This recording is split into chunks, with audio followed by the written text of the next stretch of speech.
Well, good morning, guys.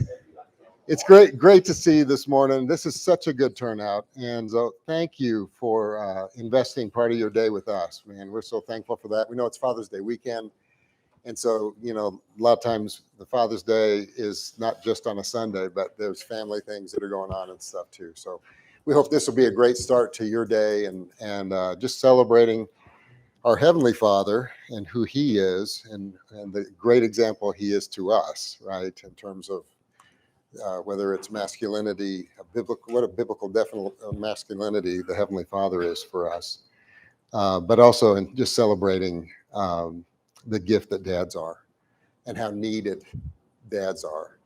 But this isn't just a Father's Day celebration. This is a men's fellowship. This is a men's breakfast. And to our younger guys, man, I could not be more happy that you're here with us. In fact, can we show them how welcome they are with us?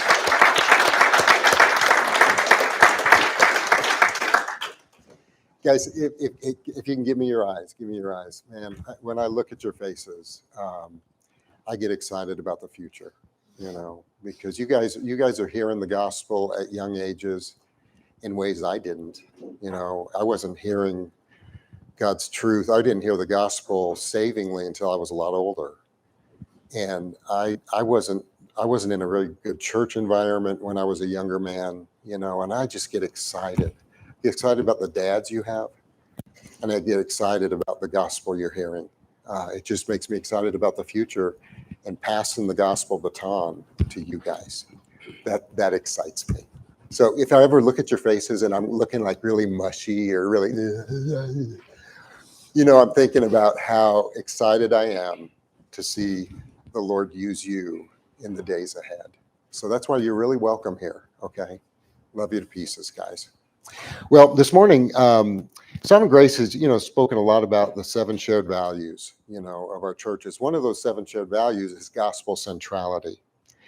And, as we ponder that, we don't want to just be a church that's gospel centered in our doctrine. If it's truly centered in our life and the blazing center of our life, there should be fruit to it, right?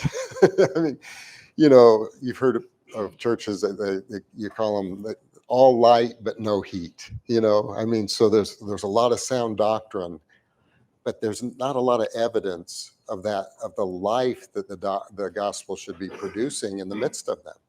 I'm so thankful that that's not what I see when I look at you men. We're seeing the fruit of the gospel unfolding in our church. It's revealed in community.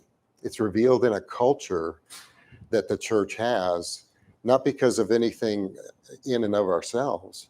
It's just the fruit that comes when Jesus is the center of all things, the theological team of Sovereign Grace, thought, why don't we get churches meditating on how important gospel culture is? And so there's the 7 shared values, and they put together what we're calling the 7 shaping virtues. So these are virtues that really should be the fruit of gospel centrality. So that's what we're going to be giving our hearts to today in terms of devotions. So the 3 shaping virtues we're going to look at today are the virtue of humility, the virtue of joy, and the virtue of gratitude. And so be thinking, as you're listening to that today, be thinking about how does the gospel shape those virtues? How am I doing in the gospel shaping those virtues? How are these virtues affecting my marriage? Or how are these virtues empowering and affecting my parenting, my community and serving together with one another in the local church, your workplace, those kind of things. So without further ado, Steve Abampato is going to bring our first devotion on the shaping virtue of humility. Could you welcome Steve this morning?